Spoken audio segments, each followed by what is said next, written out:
Assalamualaikum warahmatullahi wabarakatuh. Baiklah, pada kesempatan kali ini masih melanjutkan soal-soal untuk persiapan ujian sekolah. Kali ini pada matematika peminatan kita akan membahas materi distribusi peluang dan fungsi eksponen dan logaritma. Baik, kita mulai dengan nomor 21. Ini video yang ketiga ya. Sepasang suami istri berencana mempunyai 3 orang anak. Nah, misal X ini variabel banyaknya anak laki-laki dari sepasang suami istri tersebut. Maka distribusi peluang variabel acak X adalah, suami istri ini berencana mempunyai 3 orang anak, maka kita bisa membuat semacam ruang sampel atau kemungkinannya.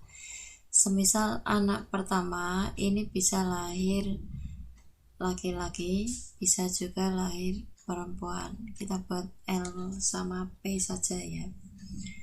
Anak kedua juga bisa laki-laki, bisa perempuan. Kemudian ini ya, anak ketiga juga sama, bisa laki-laki, perempuan, seperti ini, LP ya. Ini. Nah, sekarang LLL ini artinya kemungkinan dari 3 anak ini laki-laki semua, kan begitu. Atau LLP berarti laki-lakinya 2, perempuannya 1. Di sini LPL, ini LPP, PLL, PLP, kemudian PPL, dan perempuan semua. Nah, kita lihat X ini banyaknya anak laki-laki. Nah, ketika banyak anak laki-laki itu 0 atau perempuan semua, ini jumlahnya kan 1. Maka kita bisa tuliskan P X sama dengan 0 itu sama dengan 1/8. Ya, 1 ini dari banyaknya kejadian, 1, 8 itu dari banyaknya ruang sampel. Nah, sekarang X sama dengan 1, kita cari yang laki-lakinya sama dengan 1. Nih kan, X sama dengan 1. Ini juga laki-lakinya sama dengan 1. Ini juga laki-lakinya sama dengan 1. Maka kita bisa tuliskan P X sama dengan 1, kejadiannya ada berapa? 1, 2, 3, berarti 3/8. Kemudian untuk X sama dengan 2, laki-lakinya ada 2. Ini LLP, LPL, ini juga laki-lakinya ada 2. Maka PX sama dengan 2, dihitung 1, 2, 3, ada 3. Nah, kemudian LLL, laki-lakinya ada 3. Peluang X sama dengan 3, cuman 1 kejadian, berarti 1/8. Jadi mana jawaban yang tepat? C ya. Ini distribusi binomial. Soal nomor 22. Dari dalam kantong berisi 4 bola biru, ada 4 bola biru, 5 bola ungu. Dari dalam kantong diambil 2 kelereng sekaligus secara acak. Kalau ngambilnya 3, maka ruang sampelnya kan kombinasi 3 dari 9, karena ini jumlahnya 9. Terus variabel acak X menyatakan banyak kelereng ungu yang terambil. Nilai peluang X sama dengan 2. Berarti ungunya ada 2. Saya tuliskan NA ya, atau variabel acak X. Nih, terambilnya ungu sama dengan 2. Kombinasi 2 dari bola ungu ada 5. Jangan lupa ini yang diambil 3 bola. Maka kalau ungunya 2 berarti yang satu adalah biru. Nah, itu kombinasi 2 dari 5. 5 kali 4 bagi 2. Kalau kombinasi 1 dari 4, 4. Nah, ini 10 kali 4. Ini saya ngitungnya sudah secara cepat ya. Kalau mau pakai rumus kombinasi ya boleh. Masih ingat rumusnya? N faktorial per R faktorial kali N min R faktorial. Nah, kemudian ruang sampelnya kita hitung kombinasi 3 dari 9. Pakai cara cepat lagi boleh. Uraikan sampai 3 angka, bawahnya 3 kali 2 kali 1. 3, 4, berapa ini? Ditulis ya boleh, 3 kali 4 kali 7. Sehingga peluang terambilnya 2 ungu ini akan sama dengan X-nya, banyak kejadiannya ada 10 kali 4, ruang sampelnya 3 kali 4 kali 7. Jadi 10 per 21.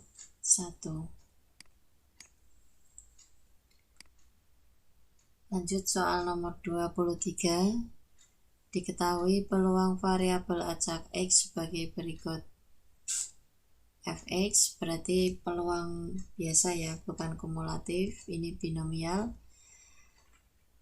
0 untuk X yang lain, kemudian X min 2 per 8 untuk X lebih besar dari 2 kurang dari sama dengan 7.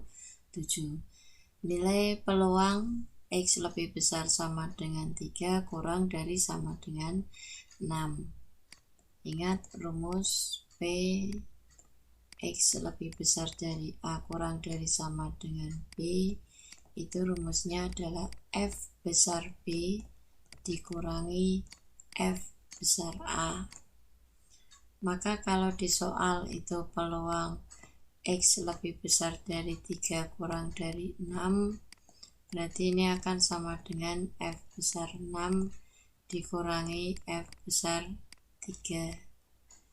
Maka dari itu, karena yang diketahui F kecil, kita harus mencari F besar terlebih dahulu. F besar X-nya sama dengan integral batas bawahnya 2 sampai ini T dulu aja ya, nanti gampang kita ganti X ya, pakai T dulu, 2 sampai T, integralnya adalah X min 2 per 8.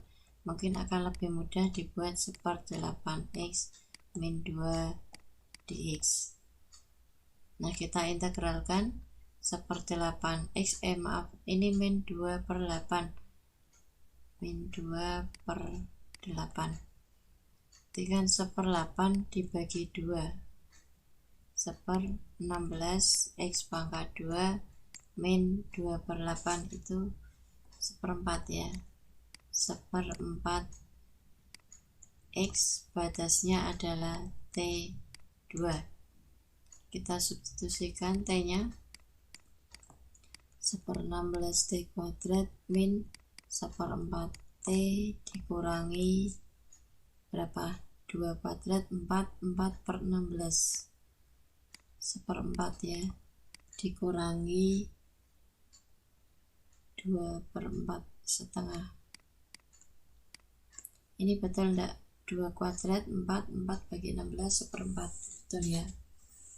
Sehingga rumus F besar T itu akan sama dengan 1/16 T kuadrat min 1/4 T min 1/4 dikurangi setengah, min 1/4, min plus ya. Nah, ini F besar T. Nah, kalau F besar 6, tinggal disubstitusikan saja angkanya 6. Jadi 1/16 ini 36 ya.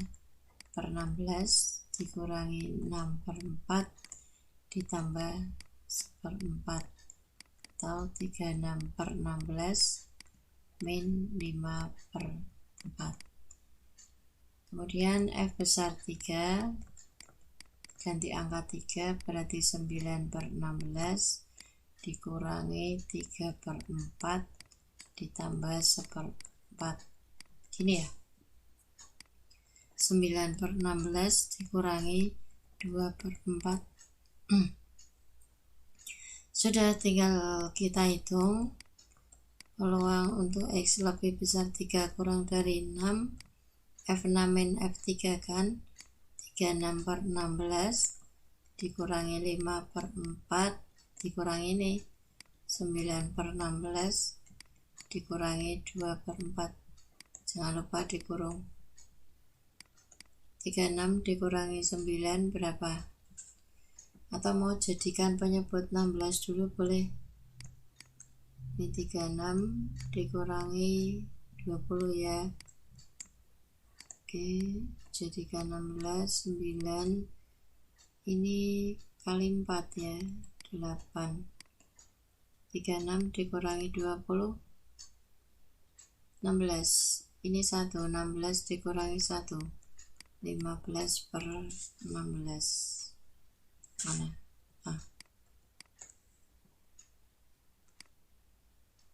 Baik, kita ke apa ini? Masih distribusi binomial apa distribusi normal ya? Coba baca dulu soalnya. Sebuah perusahaan membutuhkan karyawan baru. Sebuah tes seleksi karyawan diadakan dan dari seluruh peserta tes hanya 20% yang lulus. Jika dari peserta tes diambil sampel 10 orang secara acak, peluang terpilihnya 5 peserta lulus tes. Binomial ya. Peserta tes yang lulus 20%, berarti peluang suksesnya 20%. Kalau dibuat desimal berarti 0,2. Diambil sampel 10 berarti N. Peluang terpilihnya 5 peserta lulus tes berarti X-nya. Cari saja X-nya 5, ini N-nya 10, peluangnya 0,2. Jadi ketemu angkanya 0,0264.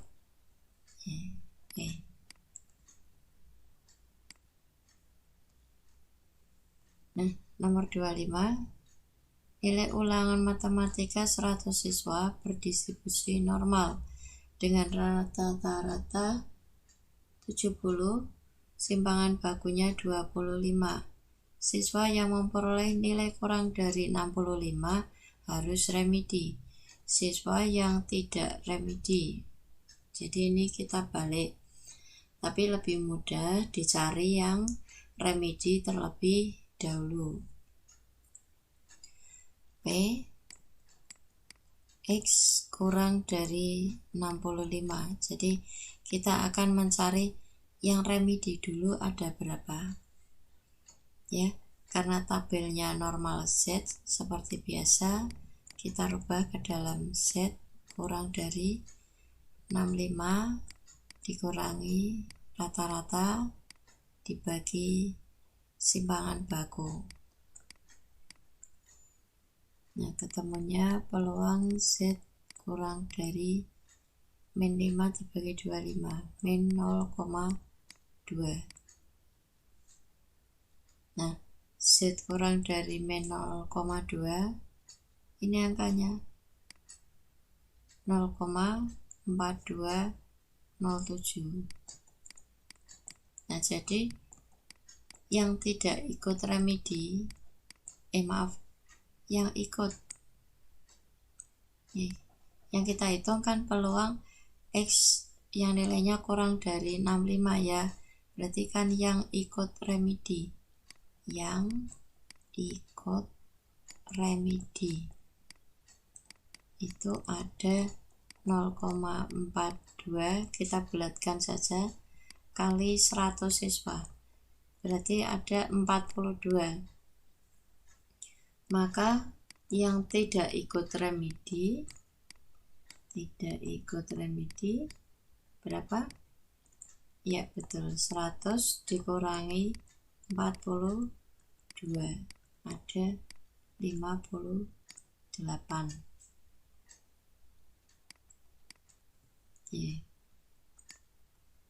Nomor 26. Kalau ini sepertinya simpel.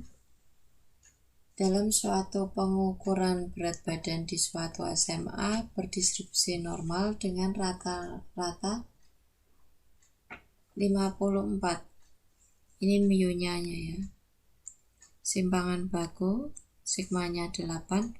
Yang ditanyakan nilai Z dari siswa yang berat badannya 49. Berarti ini X. Z sama dengan rumusnya X min mu per sigma. 49 dikurangi 54 berapa? Min 5. Min 5 per 8 min 0,625 C ya. Nah, nomor 27.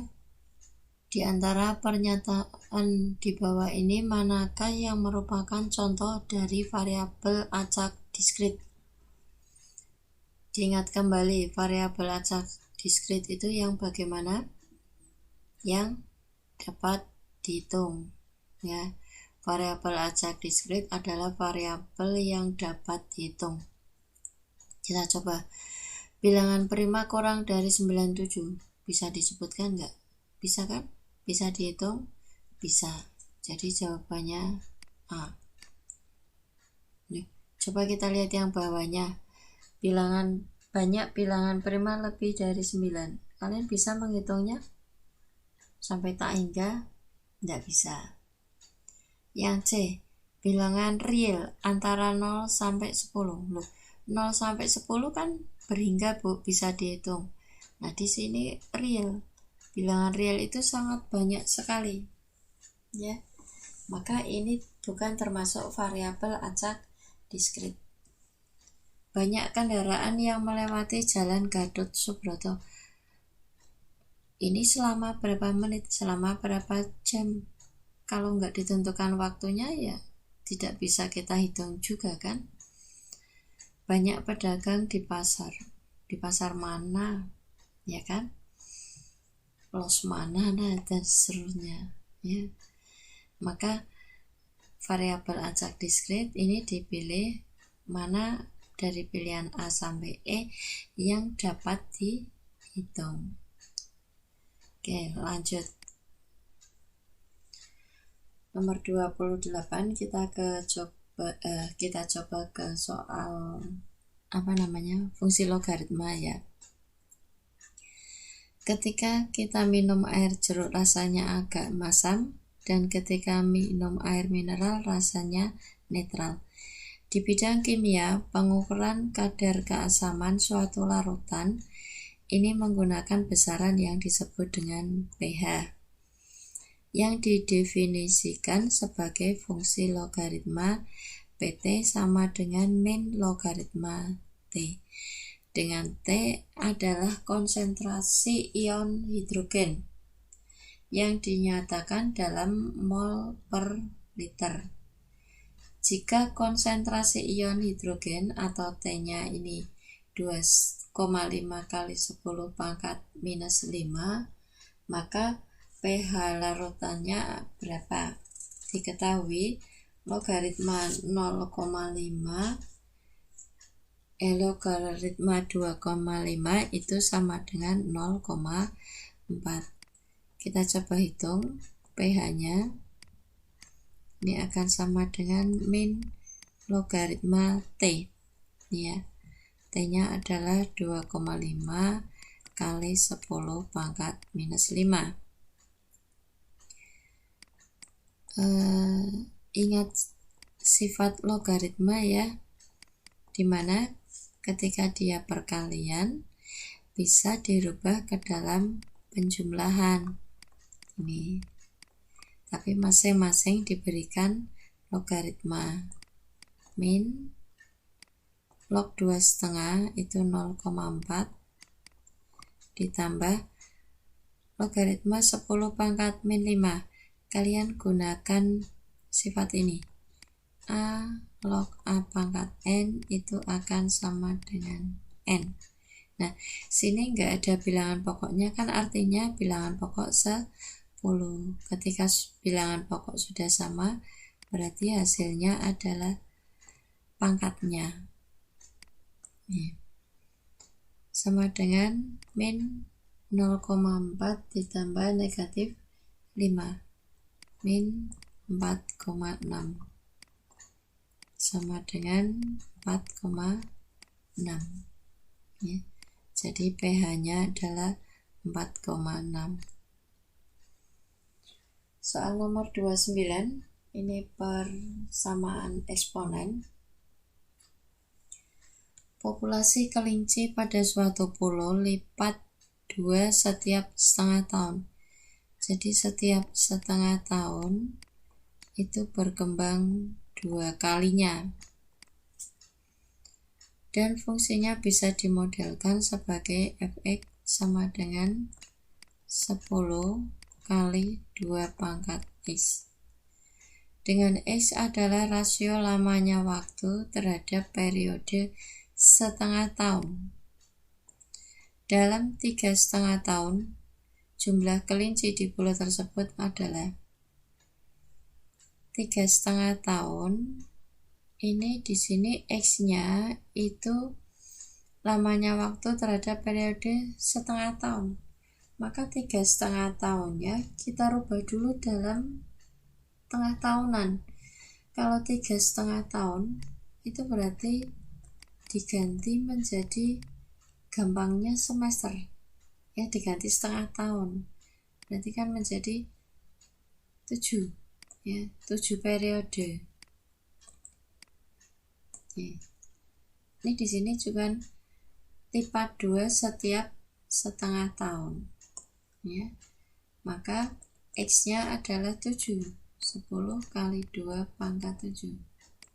2 pangkat 7 berapa? 128. Jadi kelincinya sekarang ada 1280.